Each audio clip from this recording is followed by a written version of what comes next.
curiosidade que tudo que envolve dinheiro dentro dos posts, que tudo que envolve dinheiro, que tudo que traz aquela questão do que se é união estável ou não, porque são as relações informais muito utilizadas dentro do Brasil, eu acho que chama atenção e o pessoal vem, curte, olha e compartilha. Tudo aquilo que eu acho que nas relações que ainda se mistura demais, o sentimento que tem de um lado, o sentimento de um lado e dinheiro do outro, que tem essa mistura de assuntos, cria polêmica e gera. E aí as pessoas não querem conversar. As pessoas não conversam sobre dinheiro, as pessoas não conversam sobre morte, as pessoas não conversam praticamente sobre sentimentos. É então, verdade. O que rola dentro disso? Que elas entram, vão ficando, porque ela não tem medo, que é o que eu sempre falei até nessas de regime de bens, que a pessoa tem medo de chegar para outra e falar, olha, eu quero fazer um pacto diferente do que é colocado. E aí casa em comunhão parcial de bens e nem é o regime que quer.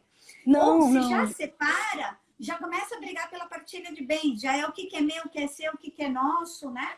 Nessa hora, até aquela cômoda que você sempre odiou, a cadeira que a sogra deu, todo mundo quer, né? Na porcaria da separação, todo mundo quer. Então, a gente vê que tem essa mistura de assunto, essa mistura de coisas e que isso gera um problema. Porque o que é claro não é. E aí, como que a gente faz nesses casos?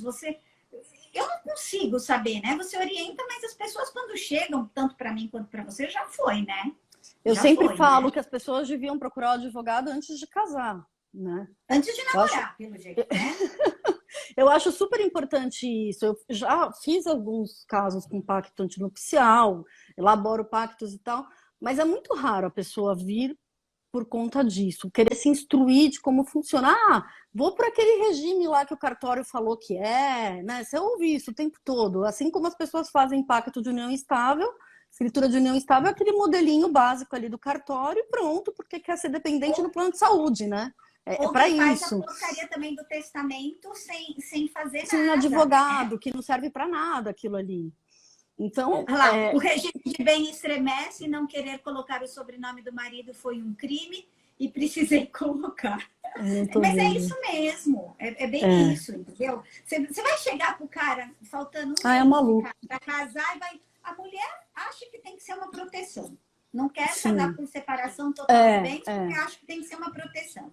O cara tem medo pelo escândalo que vai ser aquele barraco no cartório. Mas isso você não tem que definir lá quando você vai exatamente. Isso tem que ser definido desde antes, né? E, de repente, até fazer um regime híbrido, né? A gente pode fazer isso. A gente pode fazer um pacto antinupcial que a mulher fique protegida, que o homem fique protegido.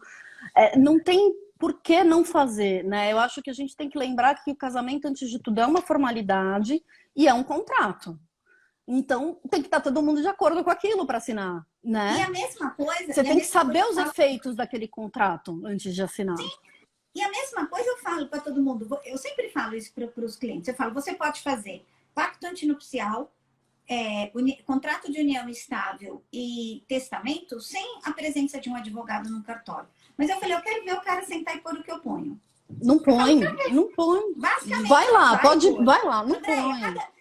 É que nem as nossas petições que a gente tem do dia a dia, só terminar de falar isso para a gente falar do contrato em si, mas que a gente tem no dia a dia, que cada problema que um cliente apresenta para a gente acrescenta uma cláusula. Cada coisa que acontece, a gente põe uma outra situação. Ah, mas você já não tem um modelo? Não, né? Não é bem assim, né? Sua vida não é igual a de todo mundo ali matematicamente, né? Então, as pessoas não entendem muito isso. Às vezes. Às vezes nem isso, né? Se mudar o cartório, já não é mais o mesmo cabeçalho. Então, vamos lá. Por que fazer? Então, a gente já sabe que ali a questão que caiu a live anterior, mas a gente falando, né? Caiu antes, só para o pessoal, não sei se ficou gravado ou não, se ficou, eu deixo. Depois eu tento emendar os dois vídeos, senão fica a partir daqui. Então, o que a gente diz? Que o que modifica a união estável de um contrato de namoro é o ânimos da formação de família, que não necessariamente passa por ter filhos, nem sempre uma união estável também passa por morar junto. É o ânimo. Obrigada, isso. Mônica, querida. Mônica falando que eu tô linda. União estável, aquela situação.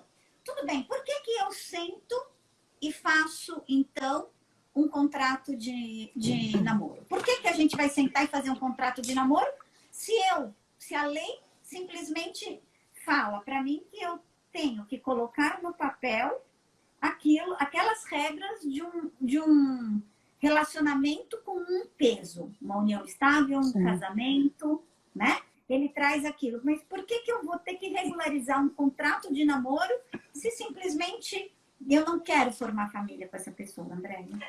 O contrato de namoro, ele foi sempre um instituto que me chamou a atenção, até porque ele foi polêmico por um bom tempo, né? Nem sempre aceitava-se o contrato de namoro como sendo um instrumento jurídico válido. Então, muitas vezes o tribunal derrubava em algumas discussões jurídicas, jurisprudenciais e tudo mais.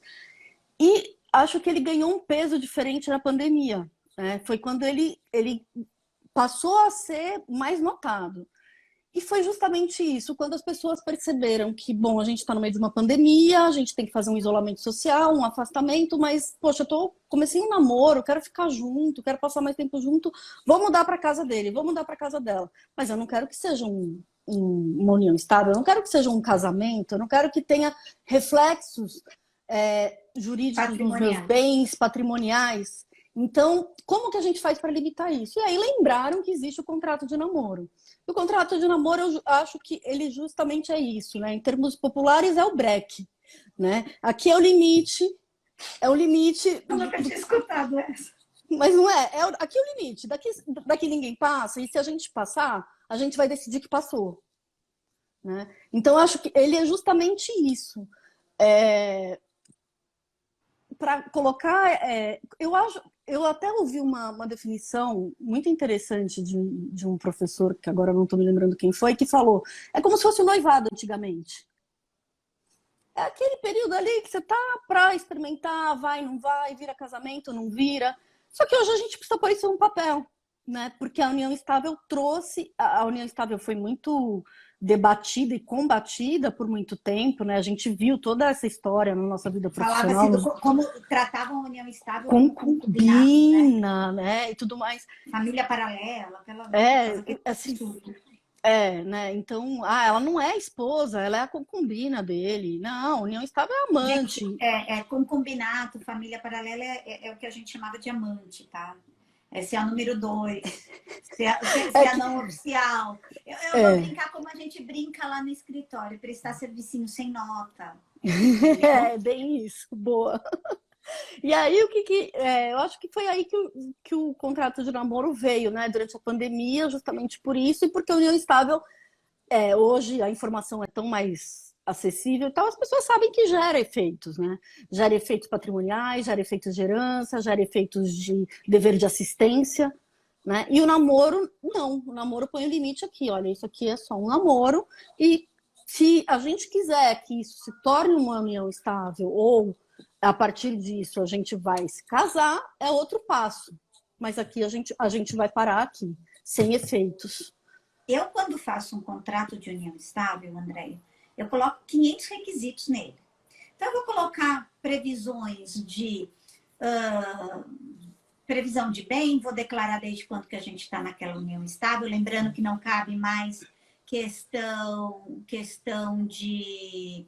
A gente coloca assim que não cabe mais questão de retroatividade para efeitos, cabe para a declaração de data, mas não cabe para efeitos de... Como que fala? Para efeitos patrimoniais. Patrimoniais. Então, o que você passou vai ser sem... eu sempre estabeleço isso também. Parcial de bens para evitar, né? Fraude patrimonial e tal. Mas, e aí a gente coloca, às vezes, questões sobre previdenciária, o efeito de ser dependentes para efeitos previdenciários. A gente pode colocar até alguma coisa de questão de cláusula de filhos, quando eles querem. Sim. Divisão patrimonial em caso de separação, em caso de morte, a gente precisa tomar muito cuidado do que a gente colocou, porque não cabe. A renúncia, a pacta corvina. O pessoal está adorando fazer isso. Adoram, né, fazer isso, mas os cartórios nem hoje em dia não passa mais. Mas, em todo caso, a gente vai colocando uma série de previsões. Você pode colocar... eu vi uma amiga minha que colocou uma coisa essa semana eu fui ajudar ela a fazer um testamento, ela falou, eu falei, mas você não vai fazer um testamento vital? Ela falou, no meu contrato de união estável, que eu já fiz para este casal, eu já trago algumas cláusulas de administração de bens, alguma coisa assim, em relação a dentro do próprio pacto. Então a gente sabe que cabe tudo. E dentro de um contrato de namoro, o que eu vou trazer de cláusula nisso? Eu fiz alguns durante a pandemia, mas cada um com a sua peculiaridade, mas foi muito, a maioria deles foi, olha, isso aqui é um namoro, a gente não pretende que isso se torne a constituição de uma família, uma união estável, não tem direito à herança, quer dizer, deixando mais claro para que aquilo servia e colocando os limites em relação, inclusive, se daí para frente decidissem que aquilo era uma união estável, que isso seria formalizado. Porque se acontecer alguma coisa antes e acontecer uma disputa judicial, o contrato vai valer. Porque o que acontece é aquilo, né, Ana? A gente sabe. O contrato perde eficácia se aquilo que está no contrato não reflete a realidade. Né? Então, a maioria das cláusulas foram em relação a não ter dever de alimentos, de assistência. Muitas vezes, a gente vai morar junto durante o período de tanto e eu pago o aluguel mesmo mais que 3 dividir meses. as contas, né? Exatamente. Mesmo que a divisão de conta, que nem você estava falando antes, pode ser um indício de união estável. Mas não, deles, você, por exemplo, você mora numa república e nem por isso você está casado com a república inteira. Exatamente. Né? E muitas vezes, durante a pandemia, teve uma crise econômica grande e as pessoas muitas vezes foram morar juntas justamente para diminuir as suas despesas pessoais. E nisso aconteceu de dividir despesas de moradia com outra pessoa e tal. E às vezes era um namorado. Então, né? Então, acho que ele surgiu para isso mesmo, colocar esse... Ele surgiu, não, ele tem sido usado para isso. Eu tenho um casal que eu fiz um contrato recentemente, que um era dependente do outro no cartão de crédito por conta da sala VIP do aeroporto, né? Que era a sala da bandeira do cartão.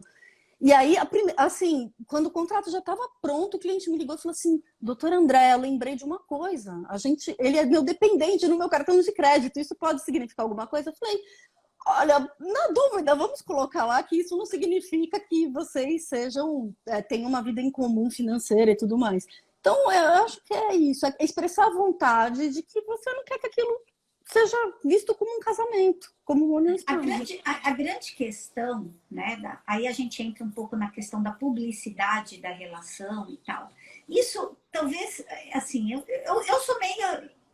Eu vou falar sinceramente para quem está aqui. Eu nunca fiz contrato. Eu falo assim, eu acho que meu povo só gosta de casar. Meus clientes só gostam de casar. Você me falou advogado. Eles são iguais a advogada, só gostam de casar.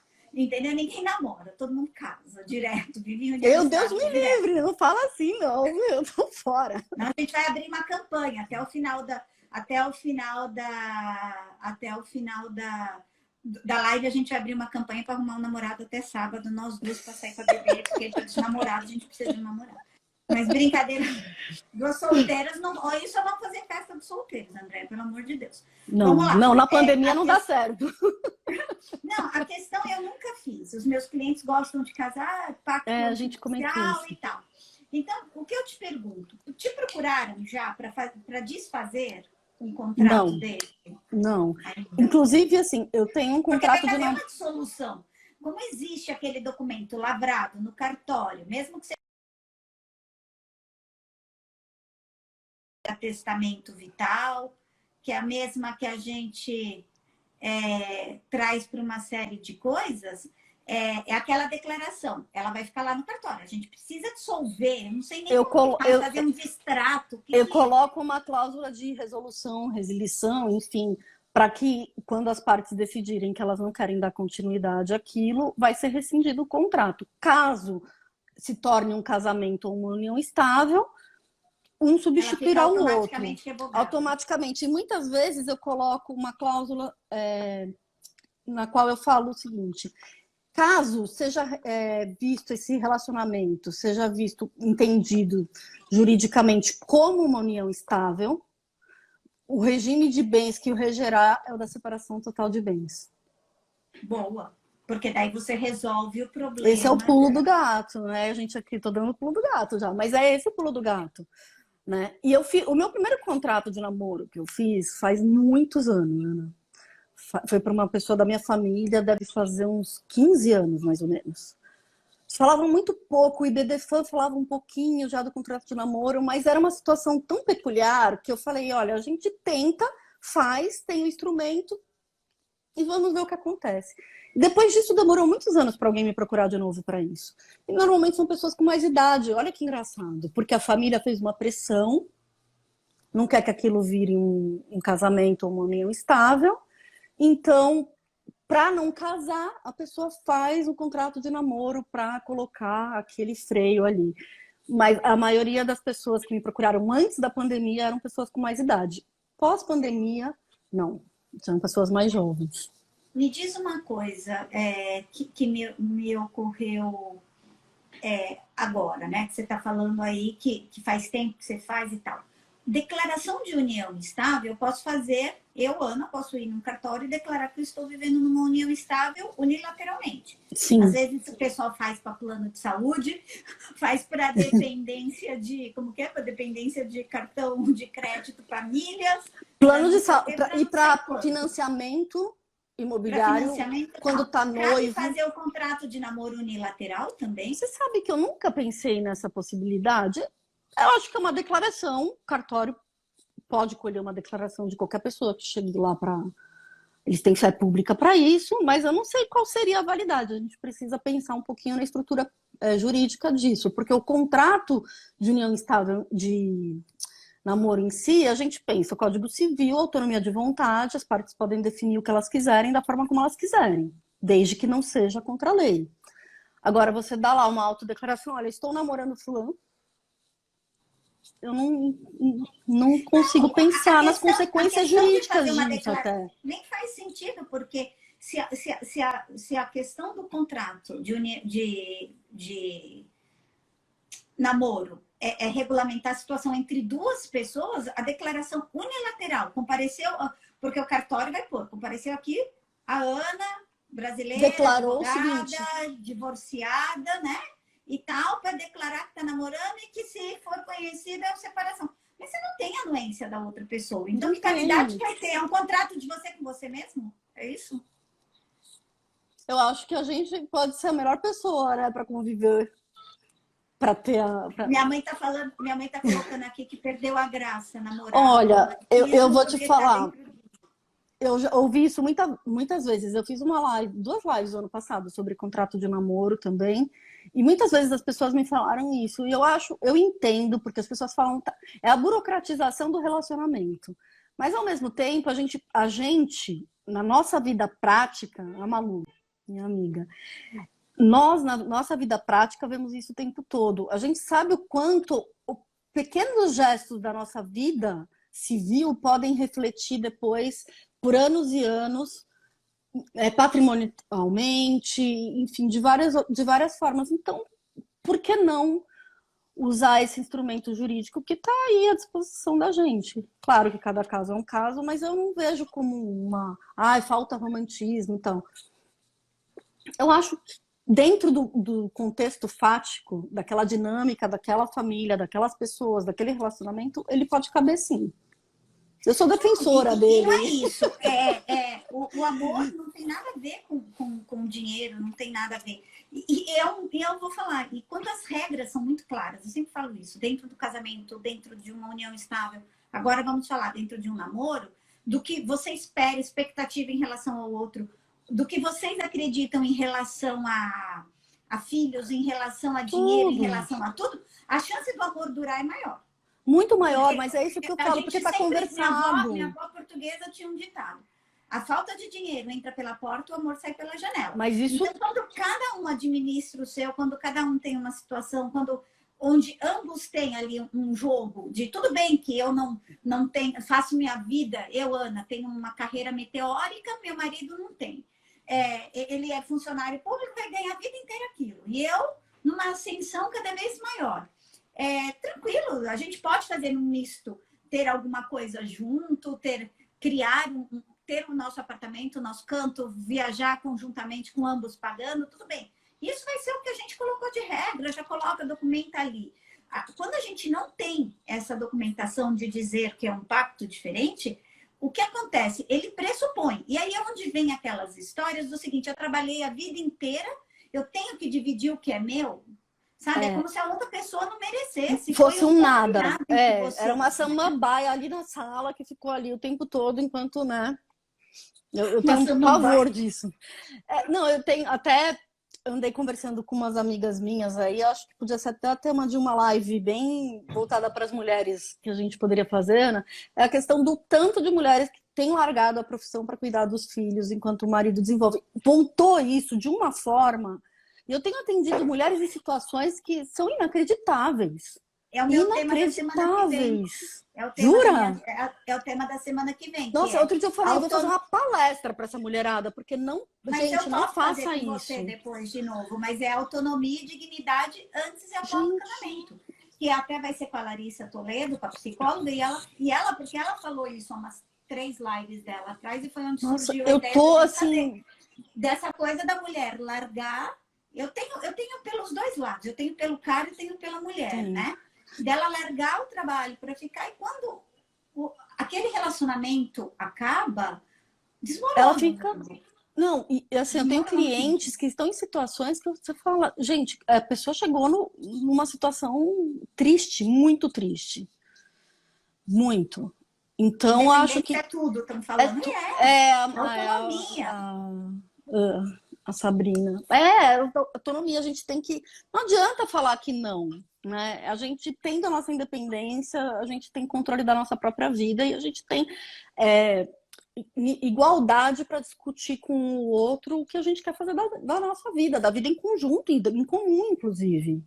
É aquilo, né? Então, a regulamentação dessa história, eu acho que traz tudo muito disso. Pode ser, inclusive, tá, gente, colocado num contrato, a gente acabou falando um pouco mais até de contrato de união, tá? Porque a linha é muito tênue, né? Muito. Acho que para isso que existe o contrato de namoro. E tem hora que até a gente vai falar assim, o cliente vem e você fica assim, não tem um elemento que te fale, não é, não tem um recibo, né? Que te diz, não tem uma coisa. E aí até você mesmo fala assim, e aí sabe o que você responde pro cliente? Então, pode dar mal, pode não dar. Se você tá por eles, fala, vou tentar. Se você tá pela pessoa, você fala assim, vou tentar. Se você tá pelo outro, fala, vamos buscar elemento que defende. É complicado, porque não é uma coisa, não é uma conta de 2 mais 2 são 4. Mas é isso que o direito de família né, Ana? Ele faz a dinâmica da vida que é muito ágil. Então, o que eu sempre digo... O direito de família mudou, hein, Andréia? Vem mudado cada vez mais. Continua mudando. Até conversando com uma amiga minha, ela falou assim, mas o que é familiarista? Eu falei, o negócio é o seguinte, antes não existia o advogado especialista na área de família. Todo advogado achava que família era encostado, e todo advogado achava que fazia um pouquinho do direito de família. É só fazer a separação, é só fazer o inventário, é só fazer isso aqui. Então... E isso veio melhorando, mas se a gente não se aprofunda, e se você não conhece diversos outros assuntos fora do direito, psicologia, tantas outras coisas, você não consegue ter um bom trabalho. Não consegue ter um bom trabalho. Né? O seu trabalho vai ser aquele trabalho ali, formulário e pronto. Então, essa questão do contrato, voltando a isso, o que eu queria falar se você colocar num papel que aquilo é um namoro, não é uma união estável, é autonomia de vontade, as partes definiram daquele jeito, você não está deixando um terceiro resolver o que é a sua relação. Porque a hora que você judicializa isso, porque houve um rompimento ou porque teve uma questão de sucessão, de morte, você está judicializando a questão e é um terceiro, vai ser o juiz ou o tribunal que vai decidir se aquilo era uma união estável ou não. E isso eu acho que faz muito... Assim, faz o maior sentido dentro do contrato de namoro exatamente isso. A autonomia de vontade, o que aquele casal queria para ele. Isso tem que ser respeitado. Mas é uma...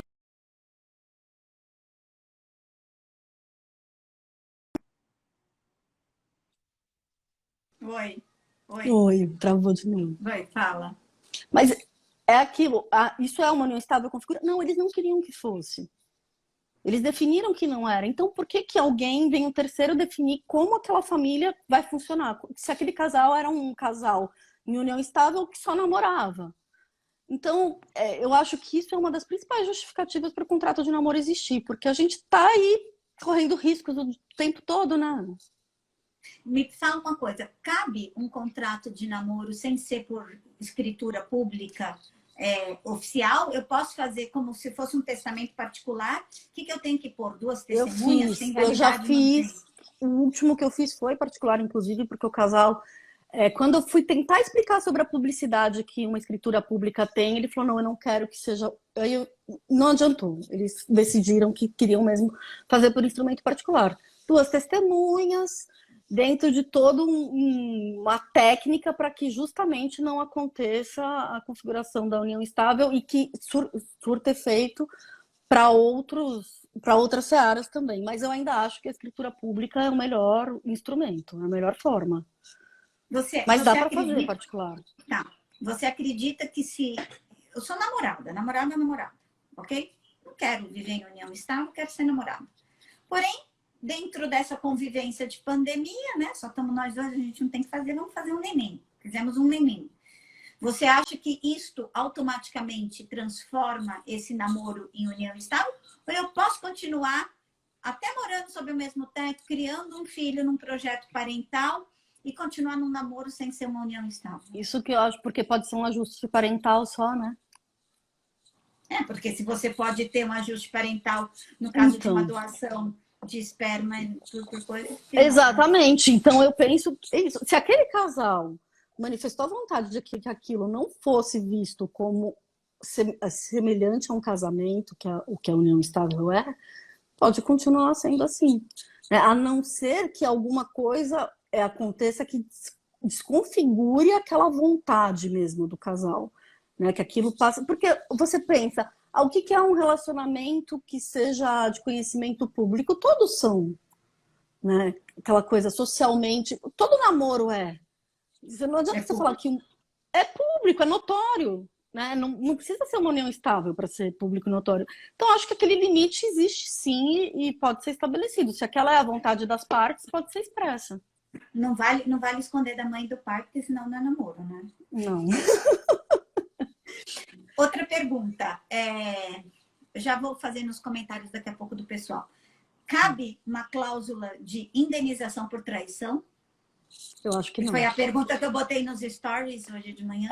A gente tem uma discussão aí em relação justamente à autonomia de vontade. Não feriria nenhuma regra legal, mas eu acho que, então, a gente extrapola um pouquinho o limite, né? Mesmo no pacto antinupcial, isso é bastante discutível, né, Ana? Porque se a gente não discute culpa para divórcio, então, a questão da traição não faz mais diferença. E aí eu vou ser polêmica. A Ana Maria do Prado. Meu Deus, essa me interessa. Ana, vamos responder certinho para Ana. Não, mas eu vou ser um pouquinho polêmica até na minha resposta. O que é traição? O que aquele casal tem combinado entre eles, dentro do relacionamento deles, é deles. Né? Você já não conheceu, já não fez divórcios de pessoas que tinham relacionamento aberto? Eu já fiz. É traição? Então, eu acho que por isso que eu acho muito polêmico isso poder ser colocado num pacto antinupcial. Eu sempre coloco dever de fidelidade numa namoro? É isso que eu falo. Não, namoro? Eu falo que fidelidade é diferente de lealdade. Eu acho que o que a gente considera aqui, e isso depois eu fico sendo tida como a pessoa subversiva do mundo. Isso é uma visão que eu passei a ter, com a maturidade, 2, com a profissão. Então, o que é? O que a gente considera a história ou não, tá? E eu vou já responder 2 minutos a respeito das perguntas que estão fazendo. O que a gente traz e a questão? Um casal pode combinar, inclusive dentro de um pacto, um casamento aberto. Óbvio. Aí eu já respondo a da Daniela. Adultério é casar com 2 pessoas ao mesmo tempo. Isso é adultério. Sim. Família paralela é aquela que ele casa com um e vive uma união estável com a outra. E tem as famílias plurais. Ele não pode ter 2 uniões estáveis simultâneas, 2 casamentos simultâneos é adultério e não vai ocorrer mais dentro do Brasil por causa de uma série de coisas, ok? Então é tal. Às vezes o casamento coloca. Isso é um pacto, né? Isso é um pacto que vai ocorrer diante de um casal entre lá. Lealdade é aquilo que eles combinaram um relacionamento aberto e um dos dois quebra uma daquelas cláusulas. Ou quebra uma cláusula destas do contrato de namoro ou do contrato de união estável. Eu acho que indenizável é a lealdade, que é a quebra da traição, que é a mesma coisa do dano moral. Quando você está ferindo na sua dor, não a fidelidade em Exatamente. si. Ok? E se foi exposto, inclusive, eu acho que tem um passo além também aí para essa indenização. Porque a traição, gente, para vocês entenderem, traição, a pessoa, isso na live de ontem da psicóloga da Larissa Toledo, quem quiser, eu acho que é psico, Larissa. Né, Larissa Toledo, para quem quiser escutar ela falando. Traição pode ser muito mais do que dormir com outra pessoa. Pode ser a traição muito de esconder uma coisa. Tem a traição financeira. O cara desviar, por exemplo, o patrimônio. Isso é muito mais traição, às vezes, do que dormir com outra pessoa.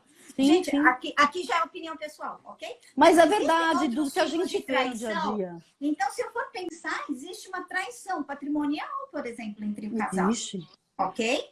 Então, é diferente que a Maria Tereza, que é uma amiga minha, super advogada, fala assim, lealdade quebrada eu acho bem pior. Realmente, é muito pior. Não existe uma lealdade dentro daquela situação. E, às vezes, a questão da traição homem e mulher é aquela história, ok? Então, cabe indenização. Eu acho que até você pode colocar isto. Porém, eu não sei se os tribunais dariam, entendeu? Dentro de uma cláusula, até mesmo dentro de um pacto antinupcial, porque eu acho que vai ser tão subjetivo quanto você vai ter que provar que aquela traição te provocou uma dor, que é a questão do dano moral, para te provocar uma indenização a respeito disso. Ok? Vai caber uma indenização por você ser deixado ou não. Entendeu? Será que é o meu ou a sua que está caindo a internet? Eu acho que é a sua. Porque eu já até troquei de provedor. Eu já estou no 4G faz tempo. Eu estou no 4G também. Entendeu? Deixa eu ver só o que me perguntaram. Se falar de traição é coisa, traição é crime? Não, não é crime. Adultério que é crime, que é casar com 2 pessoas ao mesmo tempo. Aí a Luciana fala, então qual a maior diferença entre os dois, caso não se faça o contrato e queira provar? A maior diferença é o aspecto da formação de família. Dizer que vocês viviam como marido e mulher. Por exemplo, eu era apresentada para fulano, em vez como do cara esposa. chegar e falar, essa daqui é minha namorada. Chegar e falar, essa é minha mulher, essa é minha esposa, essa é a mãe dos meus filhos, sabe? Tem aquela denotação. Você entrar num prédio e perguntar assim, sabe a dona Ana e seu João? Vão falar, sei. E aí, a dona Ana é o quê? Do seu João? Ah, é esposa. O porteiro não sabe, por exemplo, se você está casado ou não está. Então, sai mais do que aquela questão de fotos, porque fotos namorados também vão ter, redes sociais também vão ter. Então, tem que ser essa subjetividade tão fina, tá, Luciana? Tão fina que traz. Mas eu acho que vai ser nos resquícios. Coisa de a promessa, simples promessa de casamento vai dizer que é união estável? Tanto que eu pergunto, né? Noivado é estado civil? Não, noivo não é estado civil. Noivo traz a intenção. Se eu romper o noivado, eu tenho indenização? Também não. Que você vai ter, fui largada na véspera do casamento, gastei, tive que bancar a festa, porque, tipo, me largou na sexta, eu ia casar no sábado. Tem um dano patrimonial. Tá bom? E o dano moral vem com a exposição, tanto na traição, quanto no fim do relacionamento, quanto na quebra de cláusulas do contrato. Tudo isso é exposição perante terceiros, aquele dano de verdade, entendeu? Que causou, e não um simples dissabor, como dizem os juízes. Como é que você me falou hoje? Quando termina, o que você tem, que te sobra, Andréia, para fazer? Você falou, vai chorar onde? Nossa, eu não lembro agora. Eu falei mesmo. Vai chorar na pia, né? Vai chorar na pia. Só te resta chorar na pia. Gente, não tem o que fazer. Minha mãe vai chorar na cama, que é lugar quente. Que é lugar quente, Minha mãe falava isso também. E é isso, né? E a questão do namoro que a pessoa perguntou, que você falou, como distinguir, acho que é isso, a vida em comum efetivamente, né? Se tem interesse dessa vida em comum ou não, para ser configurada a união estável. Tá. O que caracteriza essa união instável, então? Eu não sei, M. Galvão. É a né? Malu. A Malu. Uma amiga Então, minha, Malu, é justamente isso, é a constituição de família, né? Aqui a gente tem provar ou não provar que vive em união estável. É diferente de provar se é namoro qualificado. O que é um namoro qualificado?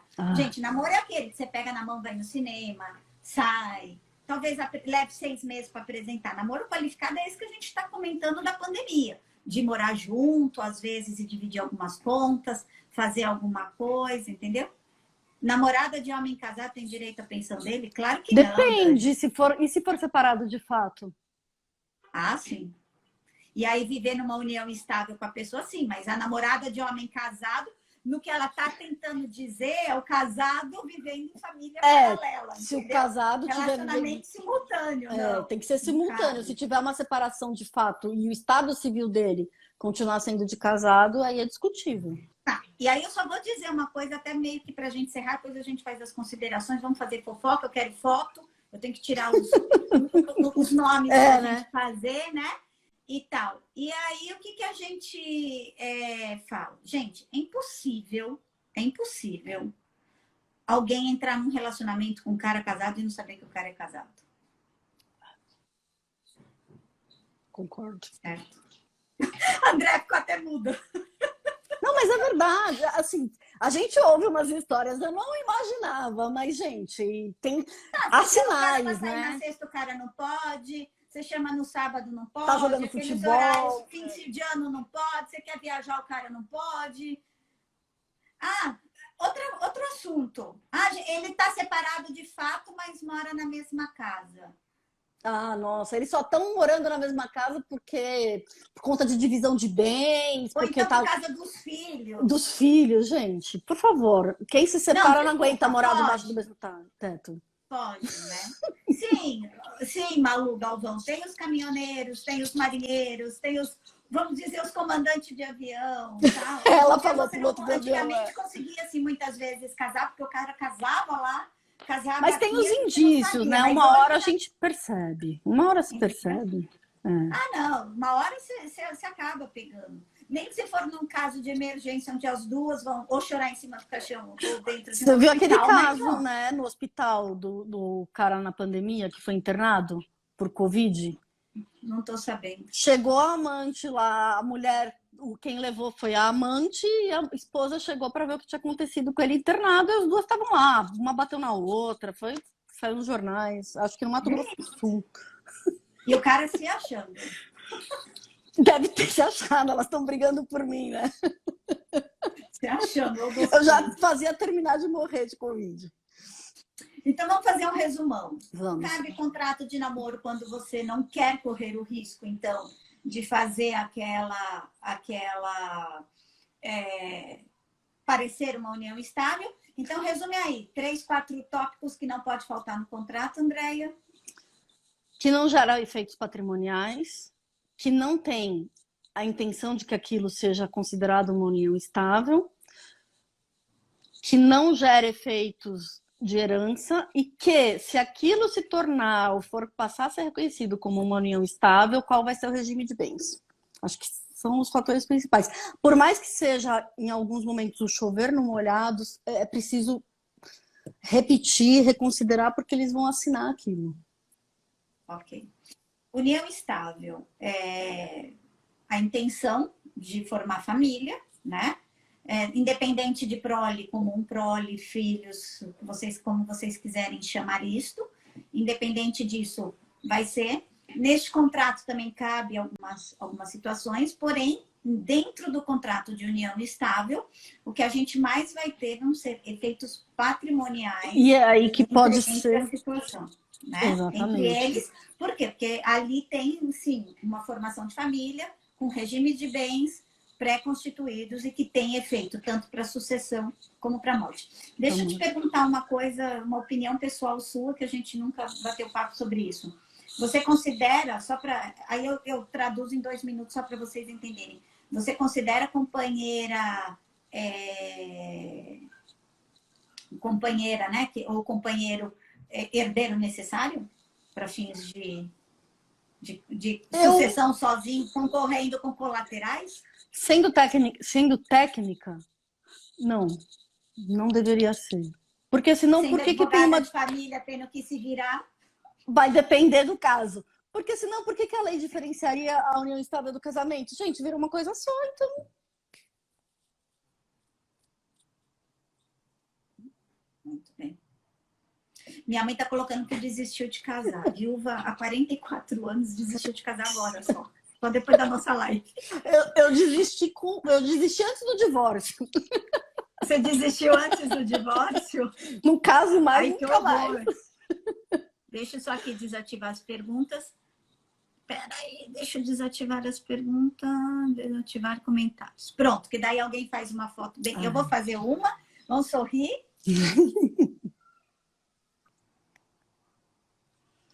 Fiz uma. Se alguém também fizer, depois me manda pela coisa. Andréia, não tenho, assim, como te agradecer. Adorei, a disponibilidade, o coleguismo, o companheirismo dentro dessa área, a lealdade para com qual você lida com os seus casos, porque eu falo, quem me dera encontrar só advogados especialistas. Eu falo assim, seria briga de foice jurídica no papel, mas emocionalmente os processos seriam muito mais fáceis, muito menos complicados do que são, justamente por causa disso, né? Porque... Mas a gente tem os cursos aí de 5 minutos para aprender a fazer direito de família, não esquece disso. Tem que ficar quieta agora. Verdade. O povo acha que advogar para direito é o que a gente já estava comentando antes, que advogar em direito de família é simples. A gente pega, assim como a gente descobre que o cara é casado, a gente pega muito fácil na primeira conversa que você liga para o colega e fala, vamos conversar, você já sabe se o cara vai sair de um acordo, se o cara é ranheta, se a gente vai ter mais dor de cabeça. Se ele é dário ou não. Porque a gente estuda todos os dias, tudo muda todo dia, né, Ana? É muito. E ninguém tem noção, né? Como é interessante. Não. Esses dias eu procurei para voltar a fazer pós de direito de família. Aí eu falei, gente, eu tô louca, né? Mas eu tô indo para a segunda. Porque é a maneira mais fácil de estar atualizada sempre. Porque você tem que ir toda semana na aula. Se tem alguma coisa nova, os professores trazem. Mas eu tô indo para a segunda pós em direito de família justamente por isso. Porque mudou muita coisa. E os últimos 5 anos, eu acho que são extremamente... rebeldes revolucionários em relação ao direito de família. Os últimos 5 anos veio guarda compartilhada, qual é a discussão de guarda, acho que tudo isso foi muito dinâmico nos últimos anos mesmo. Eu acho, agora com a questão do FGTS, partilha de bens, eu estudo, tem hora que me dá pânico, porque vem um cliente perguntar, você fica assim, você trava. Você fala, não sei, até ontem era assim. Olha, eu não sei, até ontem. Responder e tal, né? Entendeu? Ah lá, estão colocando que você é muito profissional, que fez vários cursos e sabe do que está falando. A Paulinha, minha cliente. Também acho, Paulo. Cliente veio elogiar na live e eu fiquei feliz.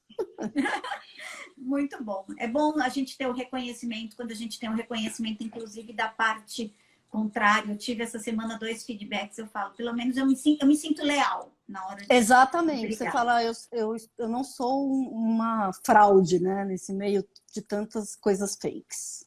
E aí dá sensação, sabe quando você dá a sensação de que a pessoa vem com antibiótico e você está tentando curar com água, com açúcar e chá, mas eu falo, eu vou curar com água com açúcar e chá porque é mais doce, é mais maneira, é mais leal. É mais leal, né? É isso. Deixa aí suas considerações finais para a gente se despedir do pessoal. Minhas considerações finais são: gente, vamos sempre procurar um advogado, mulherada. Vamos procurar um advogado. Vamos conversar sobre quais são os reflexos na nossa vida daquelas decisões que a gente está tomando.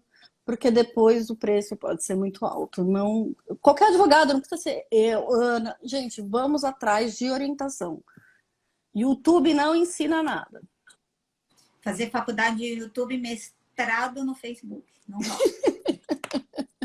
Eu acho que é isso, sempre consultar um advogado e entender onde que... E o contrato de namoro e a união estável é justamente isso.